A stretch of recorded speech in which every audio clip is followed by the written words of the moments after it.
Hey, hey, don't miss the play. Flurry Sports will save your day. Cracking jokes with sports insight. Zach and Jake, they get it right. Fuck yeah.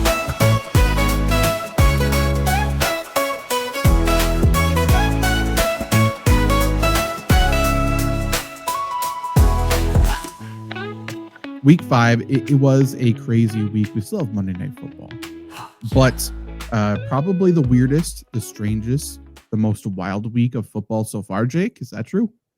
I think so, and that therefore the best, in my opinion.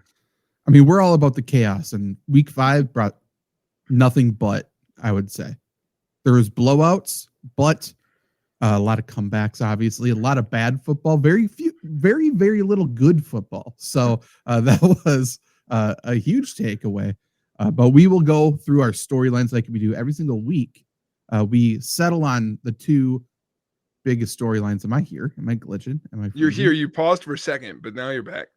Yeah, I paused on my screen too, which was very odd. It felt like one of those situations where all time froze and I was the only one still around. It was an interesting situation. Okay. Hopefully we sound good. Hopefully we look good. I mean, we look good, but hopefully we're not frozen. And let's talk about week 5. So what was your biggest takeaway? There was something you were really hyped up to talk about that you're really glued in on or you're obsessed with or something that happened in week 5. I actually have 2. Okay. But here's a spoiler, Zach. Only one of them's NFL related, baby. Takeaway number 1, down goes Penn State. No story bigger in all of football this week. UCLA, as we've always said, a first half team. Yeah, of course. They come out, for those that don't know, 27-7 lead. I assume, can you give me any quotes that you think happened during the Penn State halftime speech? Do you know? No, but I want to hear your impression of James Franklin. Like, are any words not cuss words, do you think?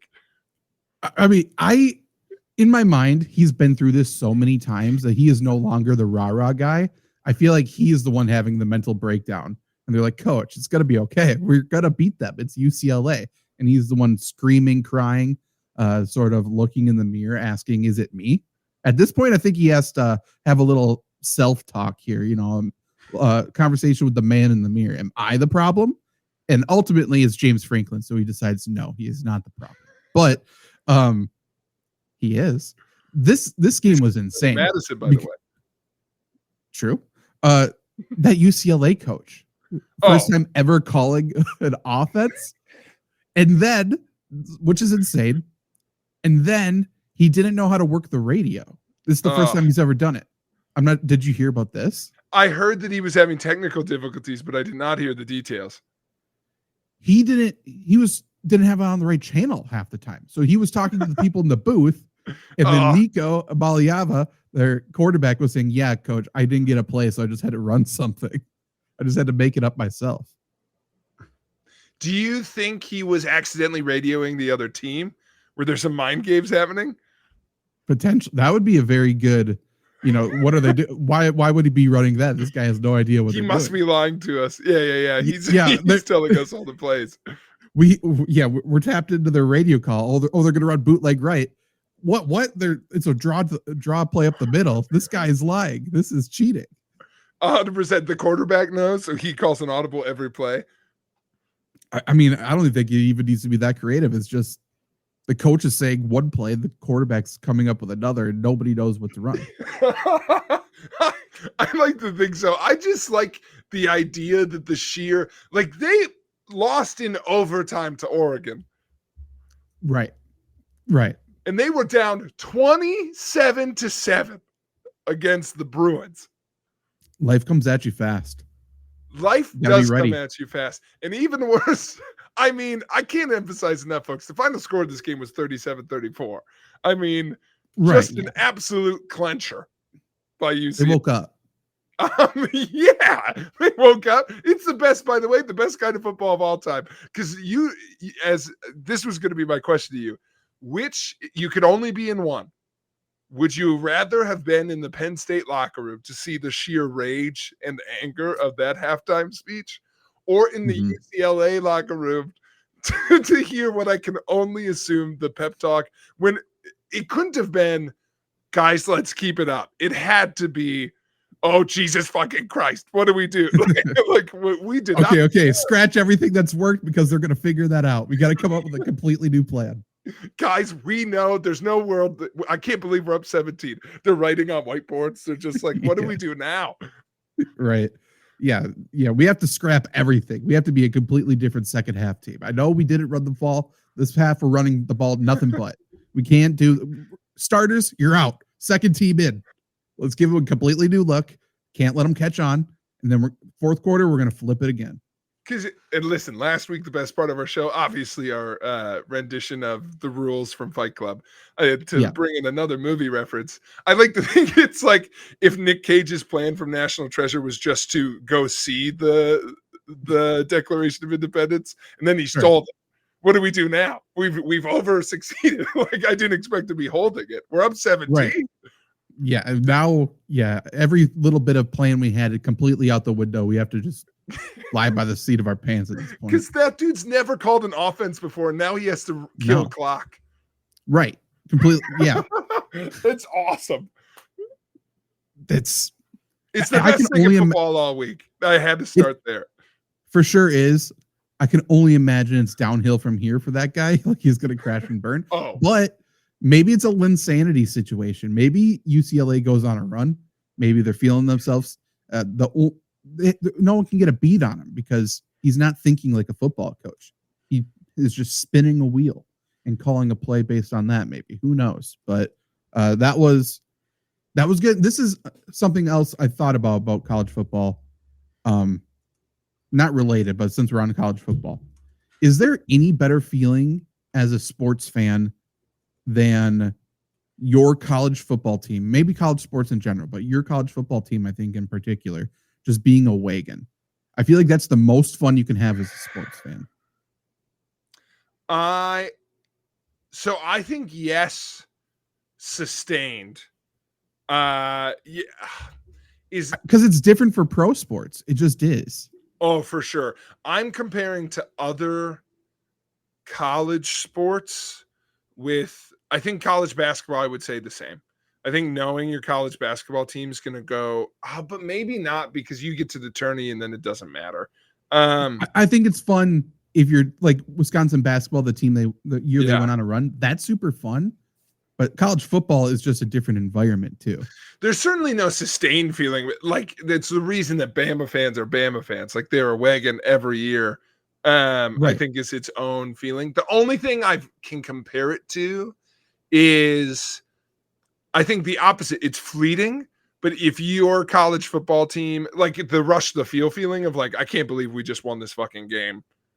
Like the opposite of like the moment into upsetting the number one seeds. 100%. Right? I was there when K-State beat OU, and it was like, I'm going to live forever. You know? Right. But I took photos with a bunch of people. They were like, congrats on the win.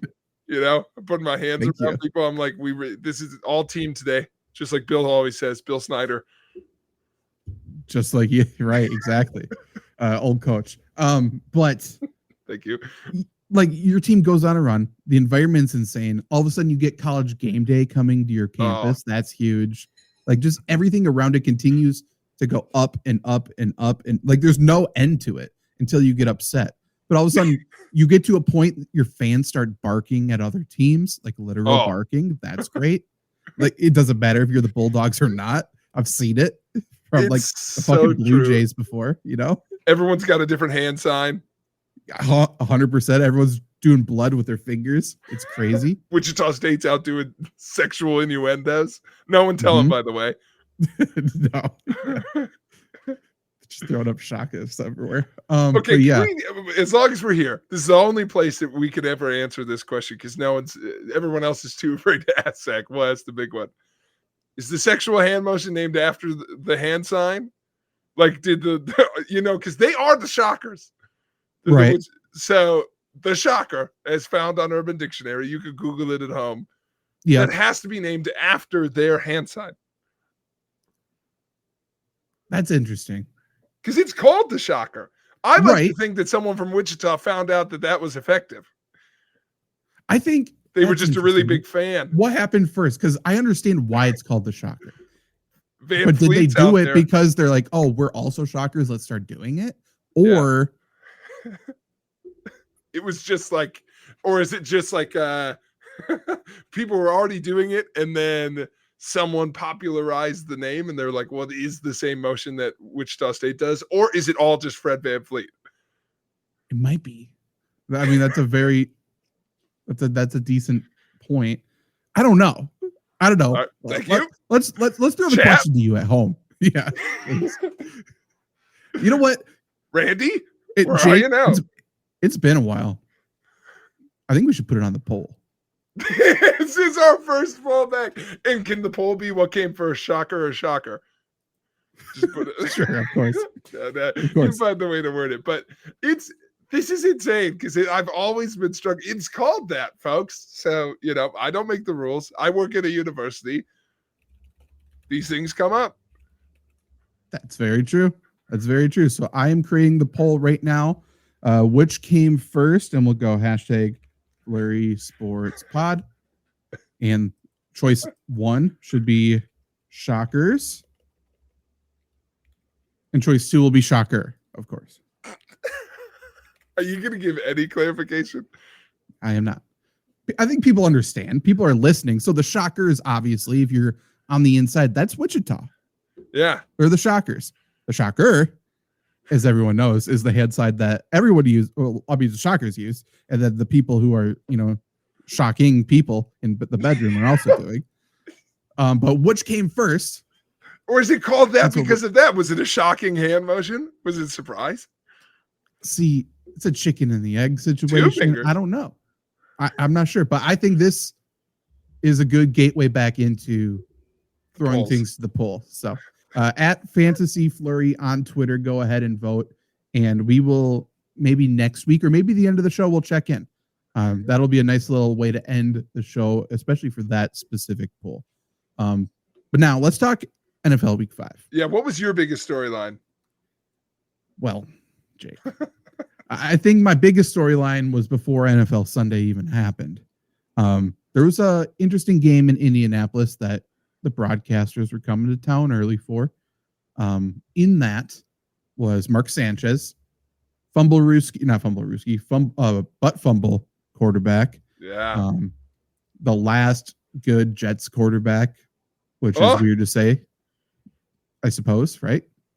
Yeah, I guess with technically Sam Darnold, though everywhere else. Yeah, I mean, Rodgers is the best good quarterback the Jets have had, but no, you're right. The know? last one to be good there, it's Mark Sanchez. Right. AFC Championship. Yeah. But how the mighty have fallen. Last year, Mark Sanchez, Masked Singer, on top of the world. The dude can sing. That's great. He's a sports commentator, a football in the booth commentator. He's rising the ranks. He's doing things that are outstanding. And everyone thinks of Mark Sanchez as one of the greatest, nicest people of all time. And then we find out Mark Sanchez was stabbed in Indianapolis. And everyone's heartbroken. We got Dan Orlovsky saying, this is the nicest guy I've ever met. 1 week after saying Tyreek Hill is such a good guy, Dan Orlovsky says, Mark Sanchez, I'd take a bullet for this man because of how nice he is. Quite a double, good take after good take from Orlovsky. Everyone's saying this is unbelievable. Thoughts and prayers to Mark Sanchez. How could somebody do this to him? But then, Jake. This was a crazy, by the way, 6 hours. I feel like this developed fast. And still developing. We find out Mark Sanchez was in an altercation. It's like, okay, yeah, sure. I mean, that's how he got stabbed, I suppose. But then it's like, okay, he was drunk. Okay, so it's like a bar fight. That's weird. That's fine. I mean, people get in bar fights all the time. It's with a 70-year-old man or so. Okay, so Mark Sanchez potentially lost a fight with a 70-year-old man. That makes sense for Mark. He's not going to be the one, initiating it. Maybe the guy got a cheap shot on him, No, this is on the streets. It's not in the bar. The guy was in a box truck. That was the part that got me. Yeah, he was in a vehicle. So Mark Sanchez tried to get into the car and shit ensued. Is over a parking spot. And then now fast forward, he's getting charged with the felony battery. It's sounds like Mark Sanchez is the one to blame. We got the cops from Indianapolis, the city of Indianapolis, saying, we don't care who you are. We don't care who you work for. We don't care what you've done. If you come to our city and you disrespect us, we're going to punish you with every bit of the law as we can. So now Indianapolis is essentially saying, fuck you, outsider, to Mark Sanchez. And keep saying Mark Andrews in my head. So if you notice, I have a bit of a rage. It's because I'm thinking about Mark Andrews. But Sanchez took over the NFL weekend. He's still front page on ESPN because he is drunkenly fighting over a parking spot in critical condition because he got stabbed because of it by a 70-year-old man. And his court hearing is in November. He faces up to 6 years of jail time. He's not going to get it. But this was the biggest story of the weekend. There's no doubt. Yeah. Especially because, like, I can't stress enough that I think there are people who are still learning that this was Mark Sanchez's fault. Right. Yeah. I think people were still in doubts, like, okay, that's weird. Then it's like, oh, he's charged with a felony. Okay. Interesting. He was stabbed, allegedly. I want to protect myself legally here, in self-defense. Right.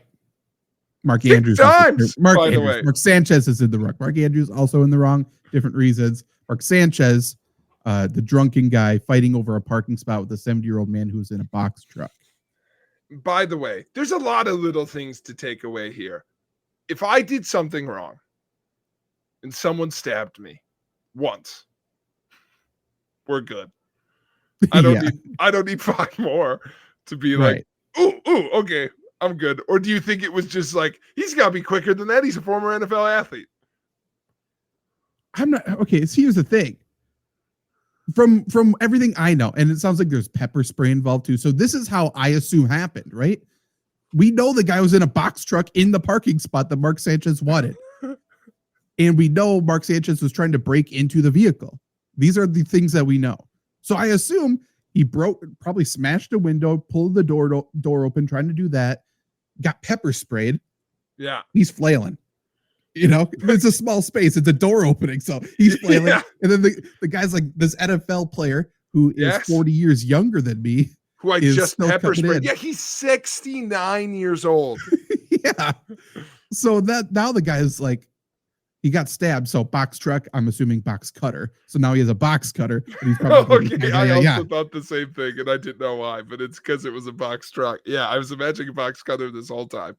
Yeah, I assume that's what it is. So it's a bunch of very thin slices on Mark Sanchez's body. But also, since he's 69, I imagine all the cuts. Like, he got stabbed 6 times all in the hand. Probably. Yeah, they keep saying critical condition. No, that's not true. He probably got it. This was my other big question for you. Okay. At what point do you think this guy, if ever, realized it was Mark Sanchez? He's not that recognizable, is he? I was thinking stab 3. Did he ever play in Indy? That's a great Did he question. ever make his way there? He went to Chicago, I think. Obviously, Jets. I don't think he ever went to Indy, but that would be the only way I think anyone would recognize him, because he was what, USC and then Jets. Or he played on 6 teams in the NFL. See if you can guess him. Wow. Okay, so Jets, Bears. Yeah, that's, by the way, you've already skipped several between those two.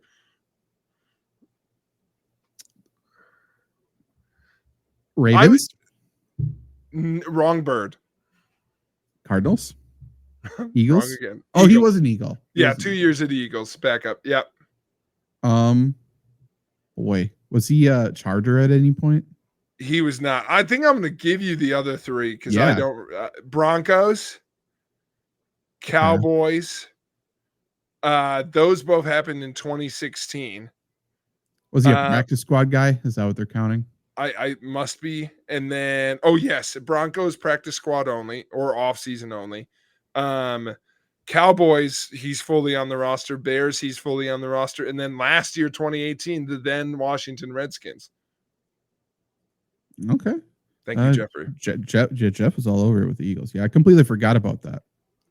Yeah. But a celebrity comes at you, you're 70 years old, and I just wonder if at any point he was like, butt fumble. Like, when did it hit him? I mean, Sanchez is upset. He's drunk. I assume he brought up the butt fumble. I feel like he's still upset and yelling about that, getting some. That's why he tried to break in. He was like, "Did you just say butt fumble?" And guy's like, "No, I didn't mention it." He called him Rex while he was crying and trying to hit him too. He's also saying, "I see ghosts." Every former Jets quarterback sees ghosts. I mean, I think that's very fair. Rodgers for different reasons. But yeah, I think that was the biggest story. It's still, I mean, there's still things coming out about it, I suppose. But in terms of ESPN, if we want to talk about them in terms of like gauging what the biggest sports stories are, which I suppose is very, not a great way to measure it, but that's still number 2. It's number 2 in top headlines. Is number 1 Eagles? Number 1 is Murray and Hampton just got put on IR, which is fair. Very fair.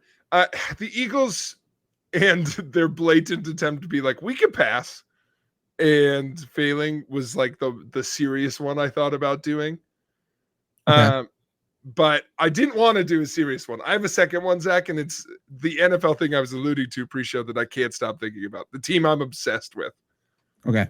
It's built for this show, people, okay? It is a storyline to follow for the sickos. And that storyline is something's happening in Carolina. I don't know for sure what it is, but it needs Rico Dowdle rushed for 200 yards. He sure did. And it's the NFL is so good at what it does because now he's, spotlight's on him, and they got to be like, Rico, you're incredible. What's next? And he's like, them boys in Dallas are about to pay. That's right. He shouted. How good is that? It sets up so perfectly. Jerry's gonna have to eat it again. Fuck you, Jerry. Gonna run it down your throat. You think your run defense got better with Kenny Clark trading away Micah Parsons? We'll see. Rowdy Dowdy is unbelievable. He's not Chuba Hubbard. I can't stress this enough. There's so many stats I wanted to highlight. Chuba Hubbard already. Rico Dowdle is 40 yards behind Chuba Hubbard's year total after one game. Right. So that's crazy. So get ready for Rico. Bryce Young. He has not had one game this season with a passing rating above average. No, he's bad. Bad, really bad. He can't not throw picks. I don't know what's happening there at all. Tate McMillan is a top 5 targets leader in the NFL. Yeah, he's great. Xavier Legette finally got on the board this week. Yeah, he just came back. Hunter Renfro's reviving his career there somehow. So I'll just give you the answer. I was going to ask, who do you think second in targets is for the Panthers this year for passes? It's Renfro. It's like 43 targets for McMillan, 24 for Renfro, then all the way down to Xavier at like 12. Well, yeah, he's played. I mean, I think that was his second game. Right. But, so then Jalen Coker comes back next week, probably.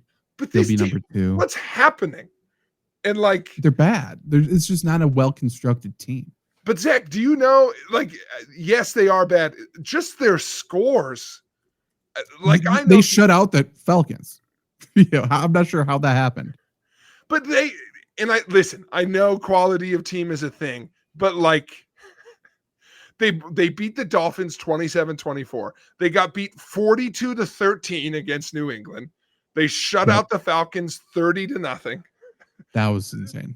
They lost by 5, 22-27 to the Cardinals. Like, what's going on? Yeah, I mean, I think they haven't played anybody good, but they play tough. I don't think they're that badly coached. I kind of like their coach. Jeffrey, I think you're all over. We don't know for sure. I think we have to look at the weapons. What I know for sure, we were the first show to say Von Miller was up to something. I'll say it here first. Carolina, up to something. I don't think their receiving core is that bad, by the way.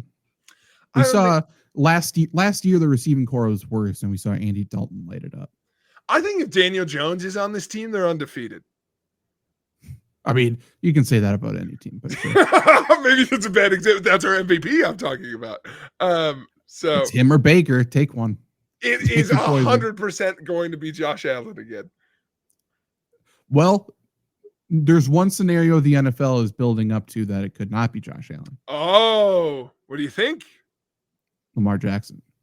Oh, yeah. After they did him dirty last year, Yeah. I assume he's out this week. I assume they lose. It's to the Rams. Then there's a bye week. So Yeah. we're saying the 1-4 or 1-5. Or it's Rico Dowdle.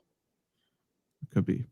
But are we saying the 1-5 Baltimore Ravens, if they make the playoffs, which I think they probably still will? Yeah.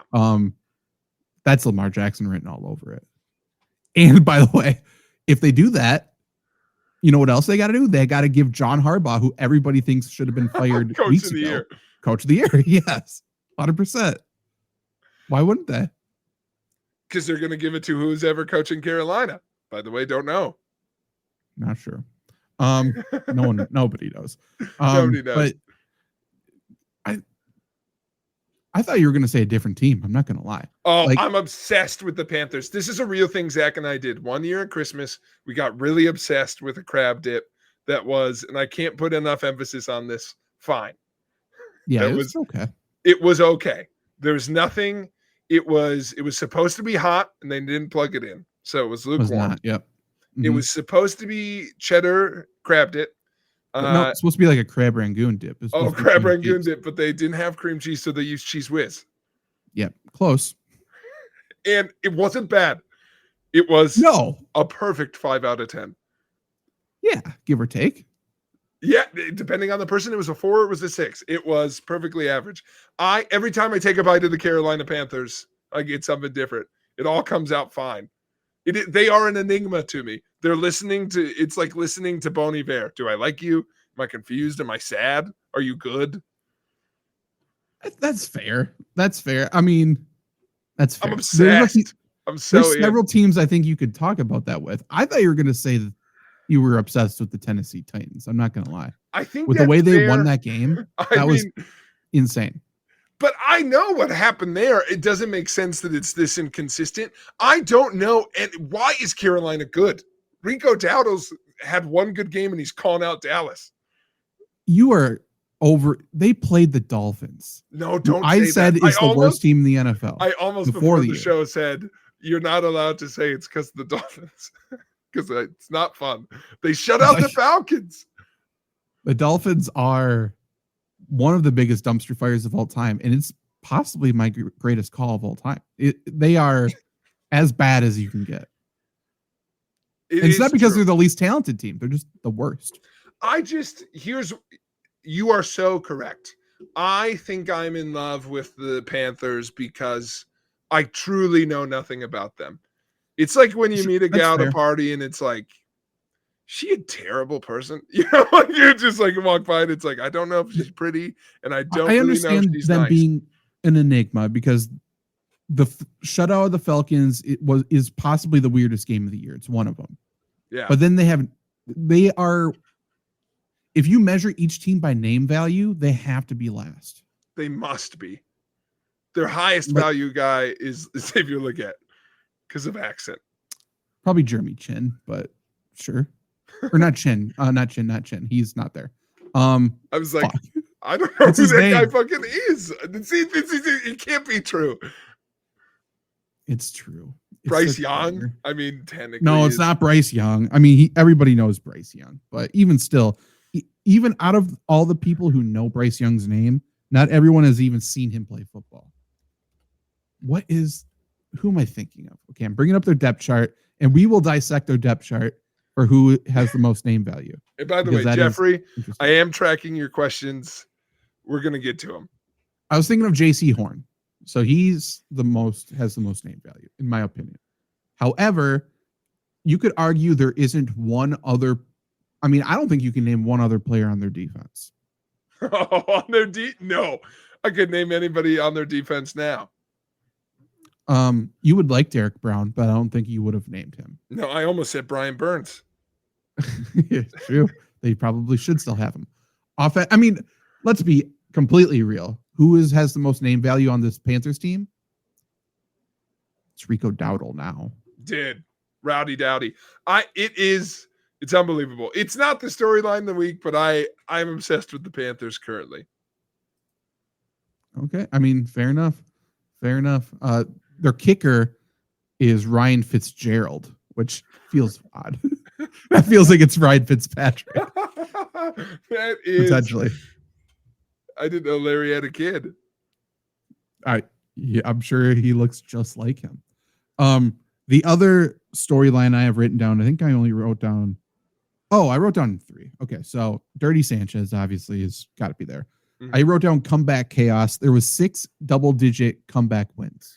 Yeah, which is the most since, or there's just been the most comebacks in general, I think, since like 1970. It's been insane.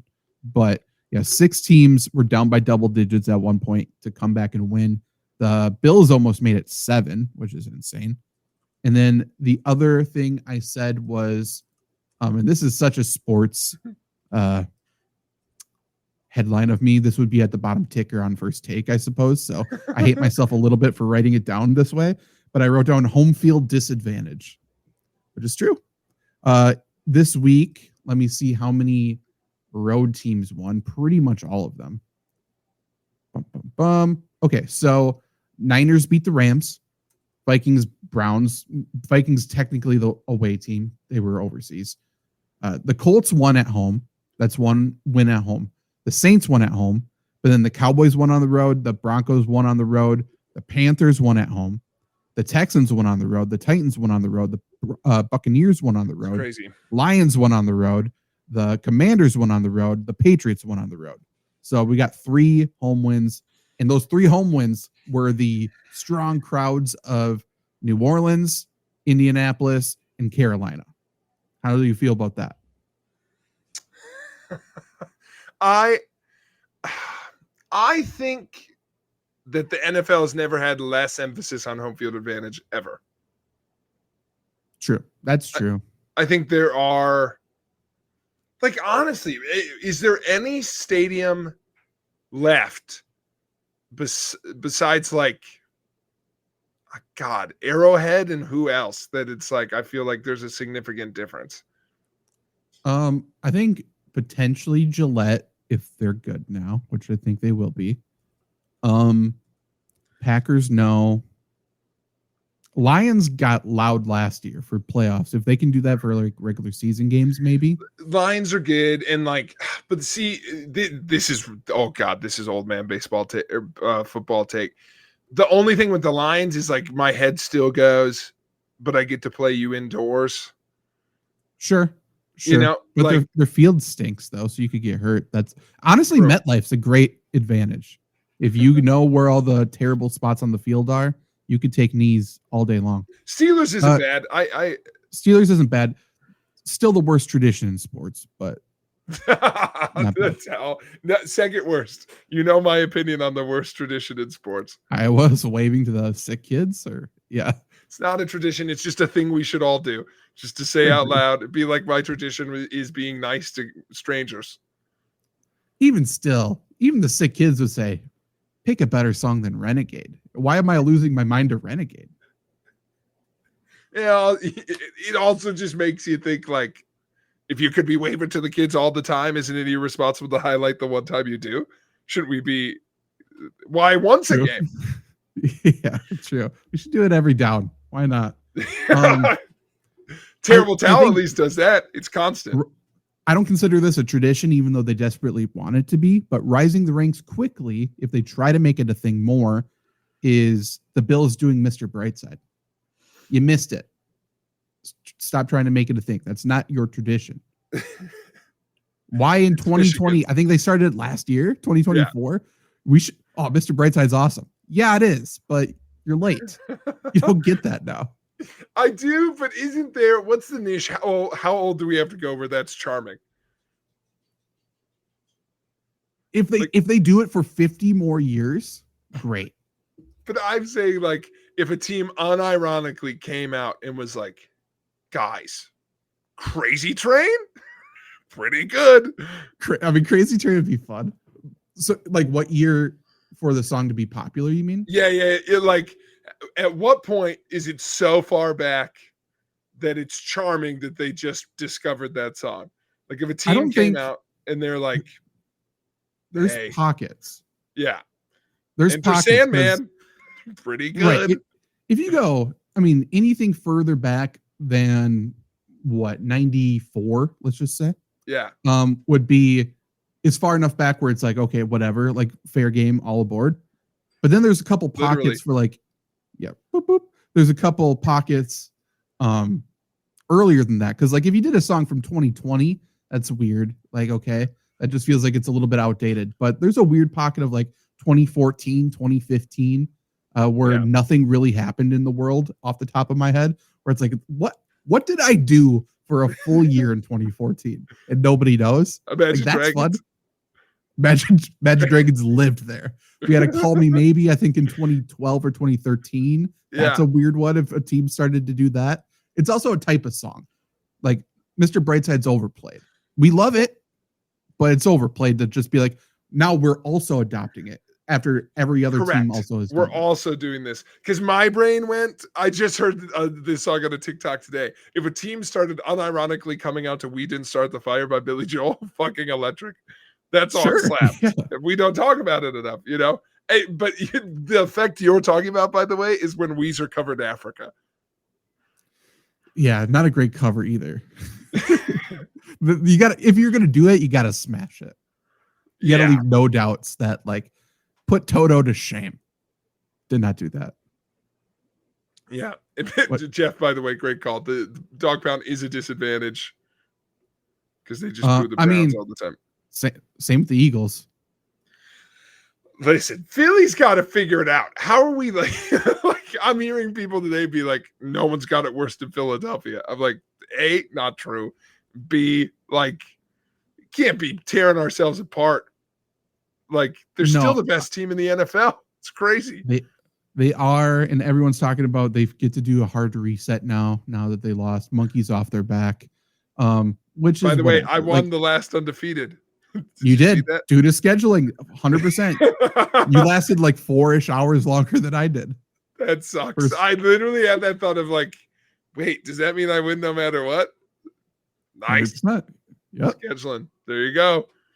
Mm-hmm. A week earlier, that would have been flipped, I think. True. That is true. But yeah, Bills. I don't know. Do you have any other storylines from Week 5? No. If I had to pick serious ones, you've covered them. I would have picked. I don't know if I would have been as broad as you on the comebacks, but specifically the Buccaneers Seahawks game was insane. I think I just would have talked about that. Baker's insane. Baker, dude, Sam Darnold is out here, both looking impressive and duplicitous. Like, I don't believe you. Sam Darnold. I can't, by the way, especially now that you're in Seattle, all I see is Matt Flynn. Every time I see you throw, I'm like, you're not good. It can't be true. But Baker Mayfield is the only thing Baker Mayfield can't do is win by 20 points. It's impossible. Correct. He gets too comfortable.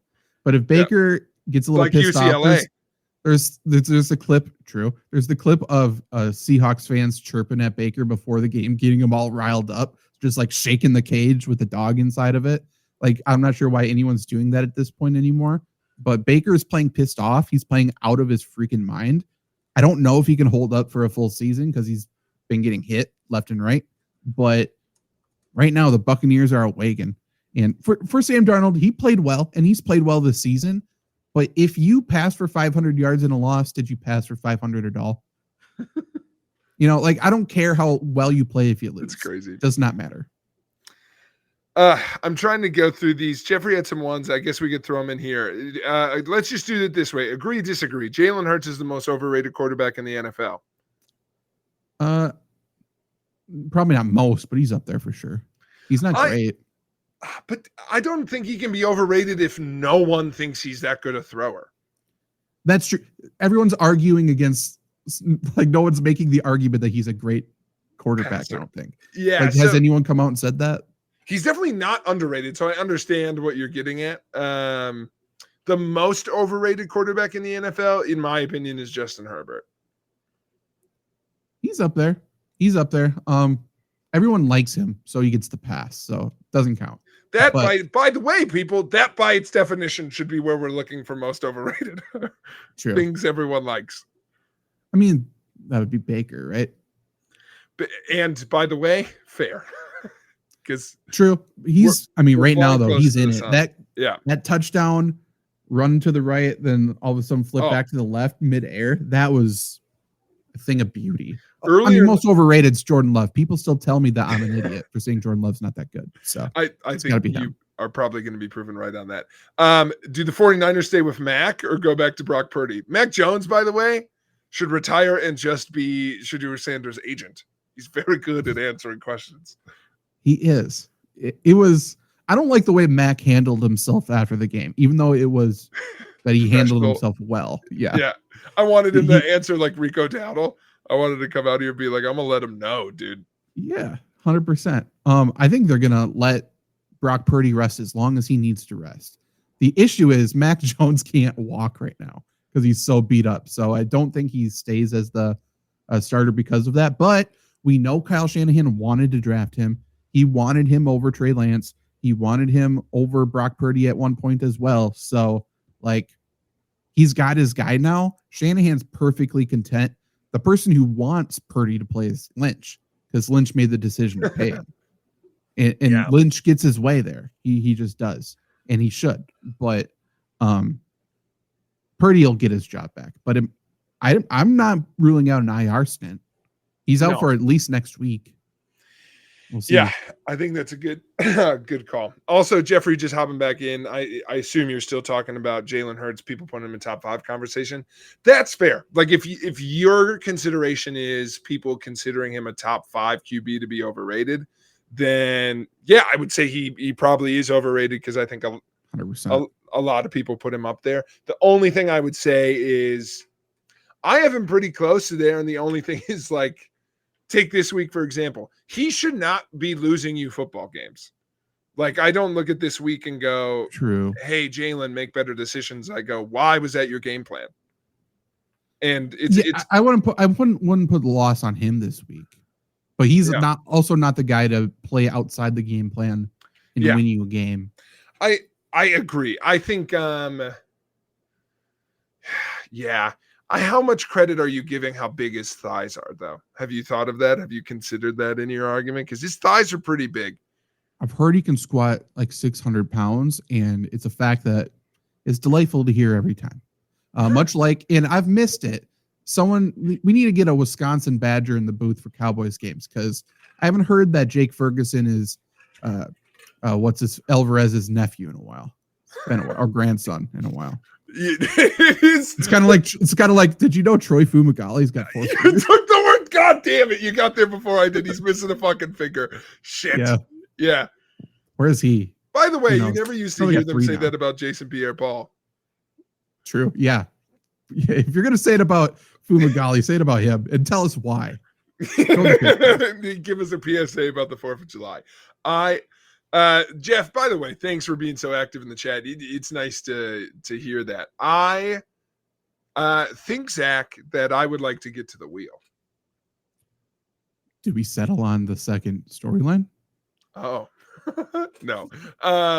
Outside. Oh, I think we did. I like your. Is it the comebacks or is it the home field disadvantage?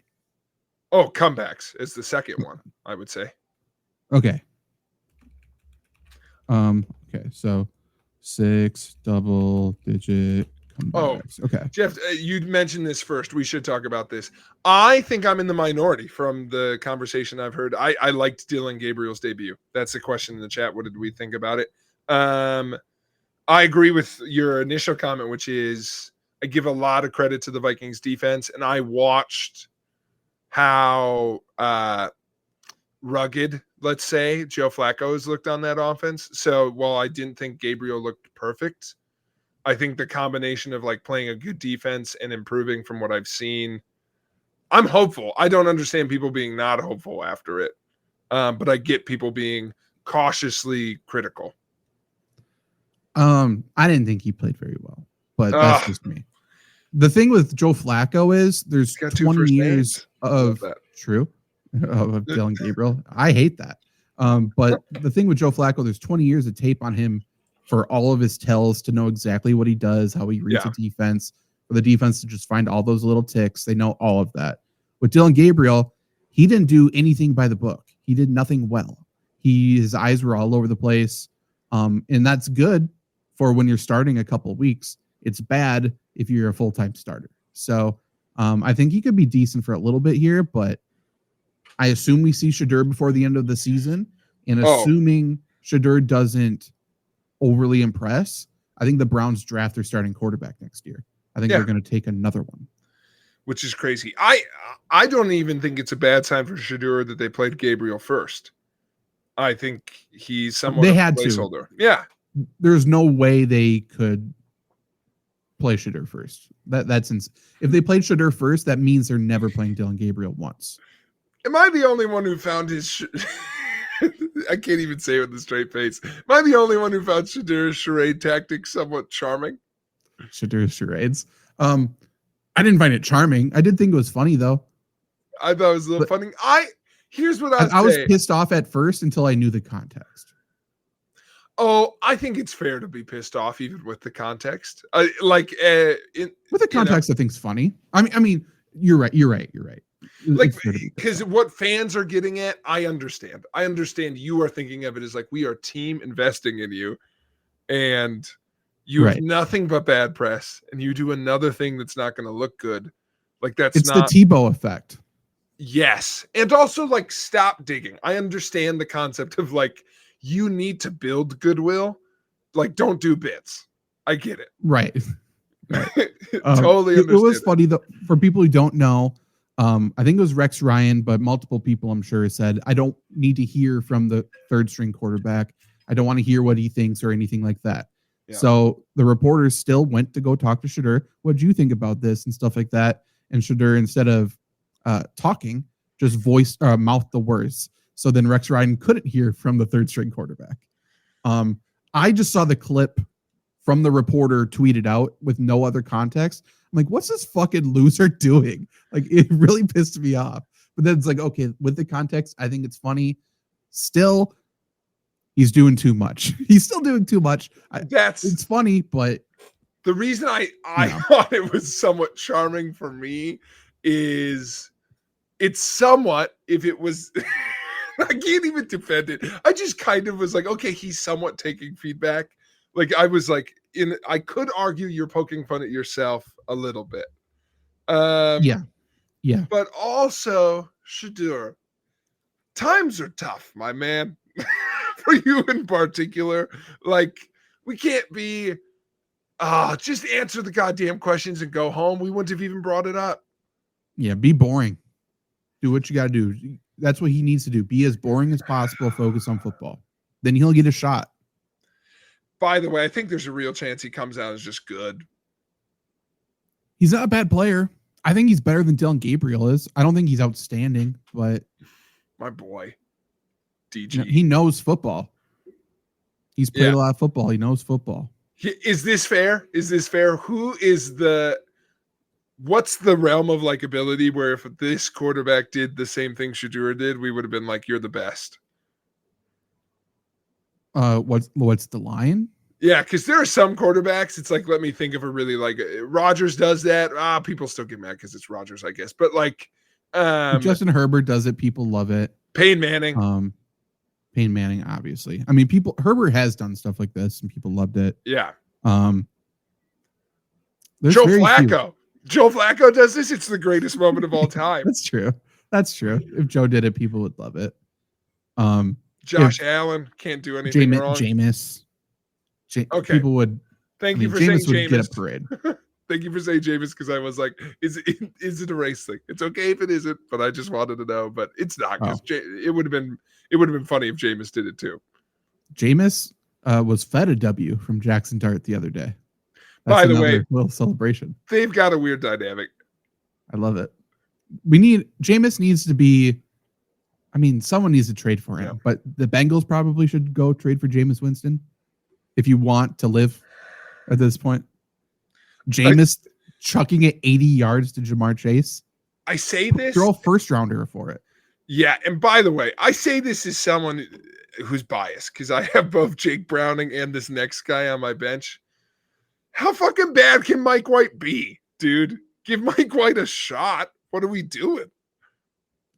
I will say, if Mike White is in the game for the Bengals, 0 passes go to Jamar Chase, and 30 go to Chase Brown.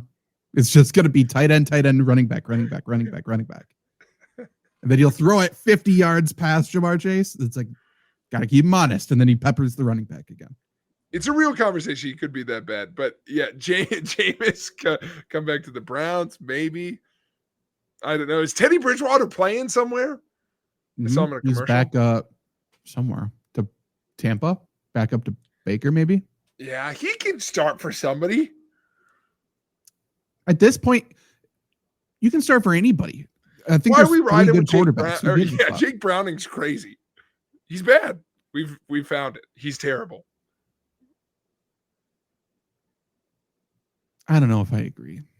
I don't think he's terrible. I don't think he's that bad. I think Zach, not Zach Brown. He's got a band. What the fuck's the head coach's name? Zach Taylor. I think he's bad. I think their offensive line's terrible. That really got me. I'm so sorry. Zach Brown, he has a band. Really got me. I had to get it out of my head. Like I can't get past it. Okay, let's spin the wheel. Here we go. Can I get Will Levis, by the way? That's my last one. I want Will Levis in Cincinnati. I mean, he's not playing this year. He's out for the year. Here we go. Let's spin the wheel. Week. All right, spin the wheel. I had to get as loud as I could to make it a transition. We had to go as quickly as possible. Every week, we're spinning the wheel and ranking the top 10 NFL teams based on could form the best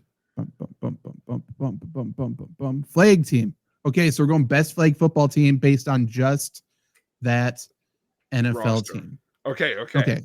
So let's assume, I mean, usually it's 7-on-7. Let's just assume quarterback, 3 receiver, running back. Probably. Yeah. Well, are we thinking offense and defense or no? We got to cover somebody. I mean, okay, 7-on-7. So we got quarterback. We're thinking NFL street rules.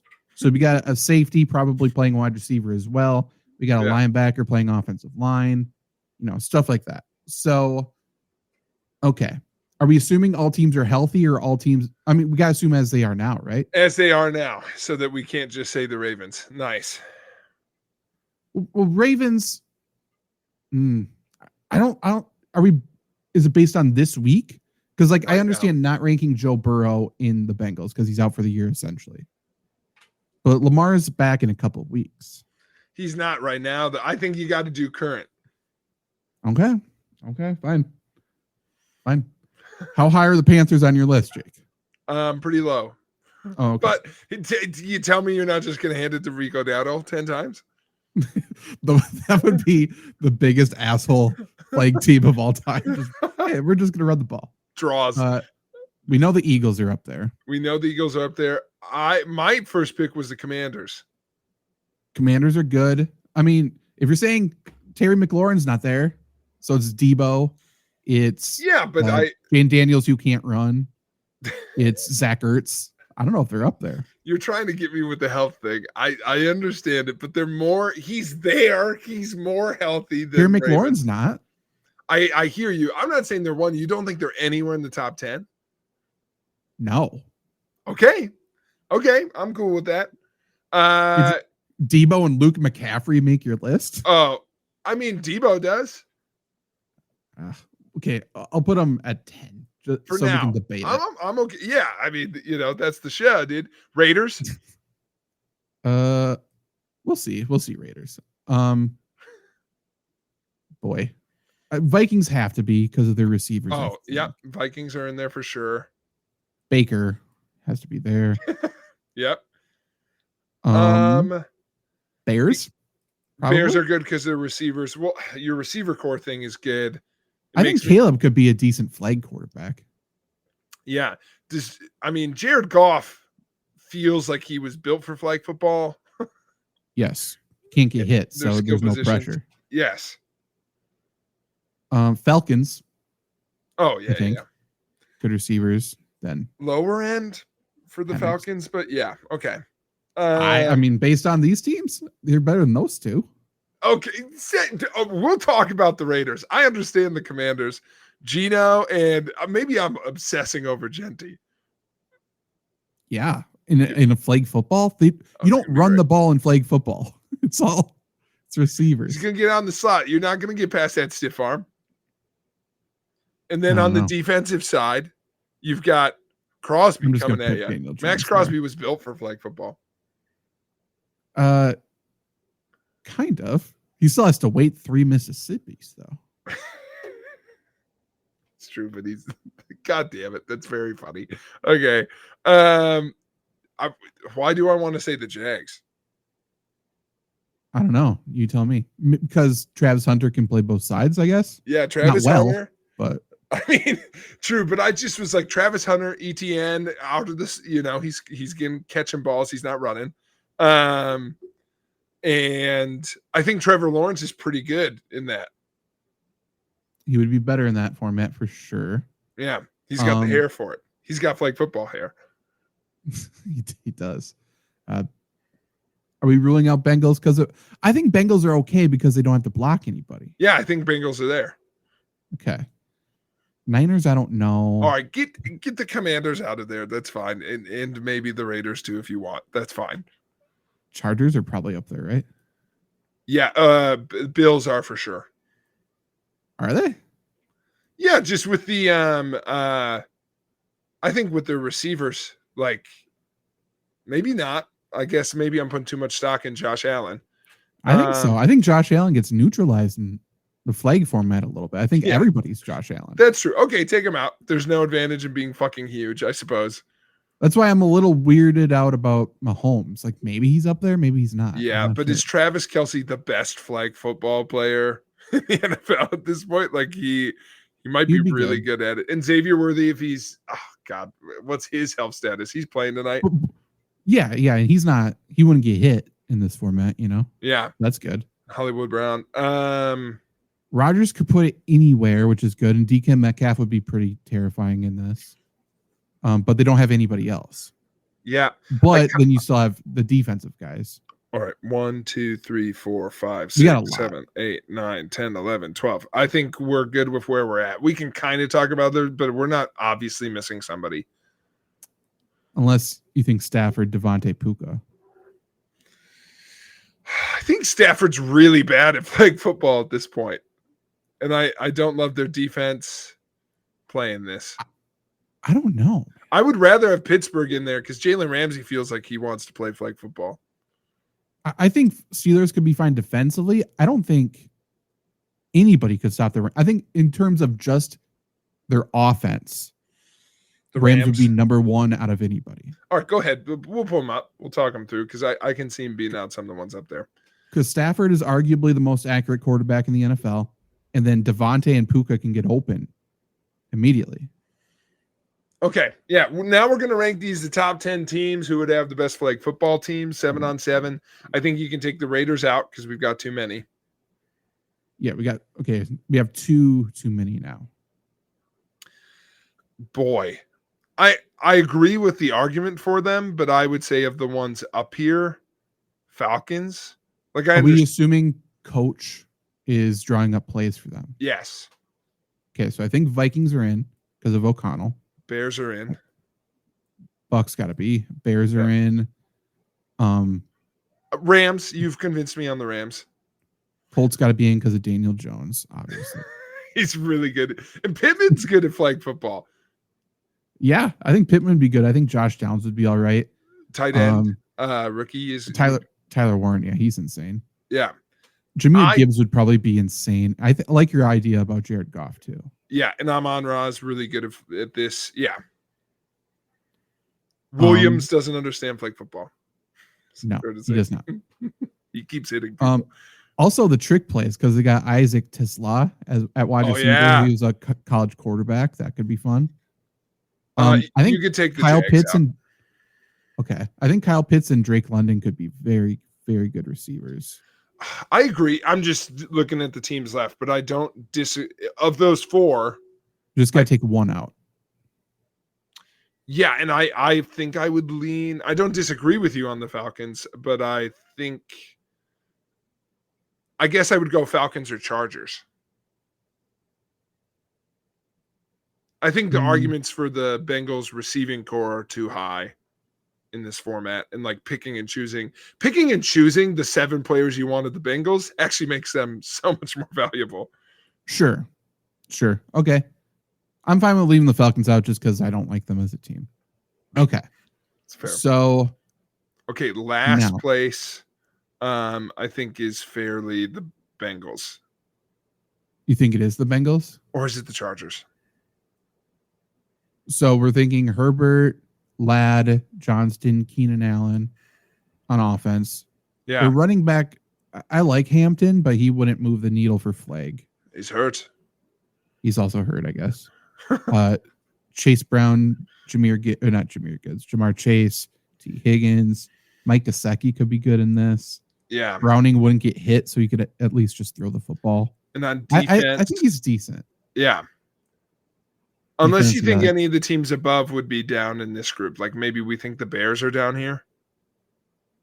I think Bears actually could be pretty damn. Like I think they could be. I agree. Nope. I agree with you. Unfortunately. Yeah. Who do you think is last? I just think last is probably easier right now. But if we're assuming coach, it can't be the Chiefs. No. I would do it that order. Yeah. So if we're assuming coach, who are the teams who have a coach that moves the needle? It would be them. It would be them. It would be them, and it would be that like that probably. If we're just talking coach for flag football, yeah, correct. I think Eagles could potentially be 7. Is that bold? Too bold? Them or the Colts. I understand why the Colts are here, but the Colts might be 7. Okay, I'm fine. Daniel Jones gets you 7. Yeah. Then I'd go Eagles. Yeah, because the quarterback's running ability is kind of taken away. They can't just like take off and run right away. Yeah, and I don't think he'd still throw it to AJ Brown. True. Yeah, if they're not going to throw it, then what are they doing? They should be down there. Yeah, that's fair. So Mahomes, Kelsey, Worthy, and Andy Reid are kind of unstoppable. Yeah, all these have a really good argument. I think we've really landed on a good top 6 because you look at this group and you're tempted to say the Buccaneers. The Buccaneers receivers in this game with Baker and the very underrated Todd Bowles are. Yeah. I think Todd Bowles have 2 of the receivers back. True. They don't have Mike Evans. True. I'd be cool with the Bucs being next. Okay. Do that. Lions are pretty solid. Well, now that we have this top group, Zach, motherfucker, did we do this again? There are 5 teams left for 4 spots. How do we do this every time? Okay, well, bye. See ya. We'll just move slide on down, everybody. Okay. Is there a team left that you're like, let's separate out top now at this point? I think their receivers are good. I think their head coach is pretty good. I just think the Bears beat themselves. Yes. So I would put them 5. I think of these ones left, like thinking about you have to play defense too. Sure. Okay. I think the Lions on defense could be potentially the best of the bunch. I would maybe, if you're playing defense too, okay, is it the defense argument? Because that benefits the Vikings, but the Vikings right now have Wentz throwing the ball.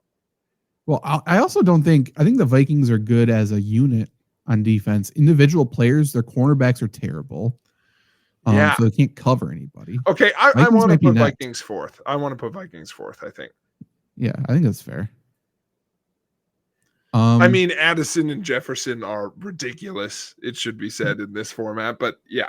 Right. And Wentz will throw too many picks for this. Yeah. Um. Okay. Here, I have the Chiefs third. Is that crazy? Okay. No, I think that's fair. And because I'm obsessed with an image of like Dan Campbell is the best flag football coach of all time. He's just been called to a different profession. But he's got a good unit for this. He's got good defensive guys.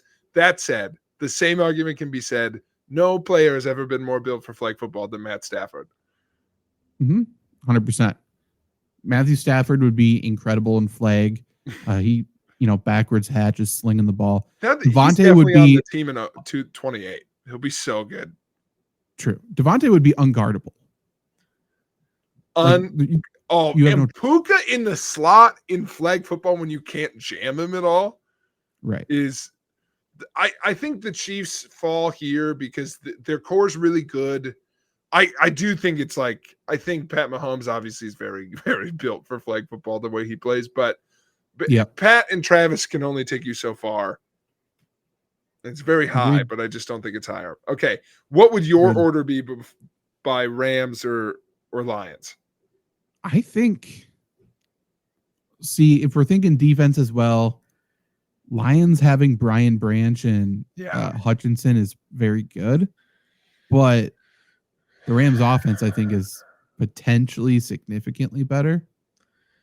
And they do have good defense. I struggle to name a 7, but we haven't really mentioned it. McVay in flag football also is running more bootlegs than you've ever seen in your life.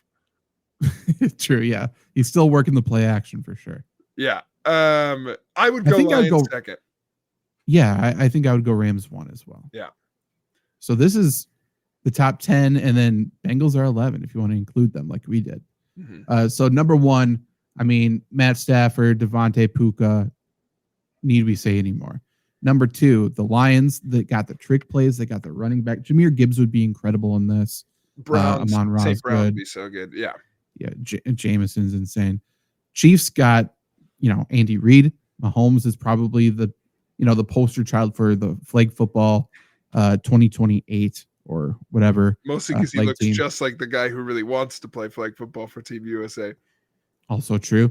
Chiefs, obvious reasons. Vikings, quarterback kind of holds them back a little bit, but they may have the best play caller. They got good receivers. Harrison Smith is there. Why not? Bears, quarterback just holds them back. And I think Ben, Johnson. I almost said Ben McAdoo. I think he overthinks things too much. So don't want they're just a worse version of the teams above them from that spot. Yeah. They're bad vibes. I don't like what the Bears are doing. Baker at 6. Baker would find a way to win. Baker would get a little too chippy, though. Too many delay of games because Baker's going to be in the secondary trash-talking cornerback, which, not great. Eagles at 7 because Hurts would be a pocket passer too often. 9 is the Colts because, let's face it, they don't really have a receiving running back.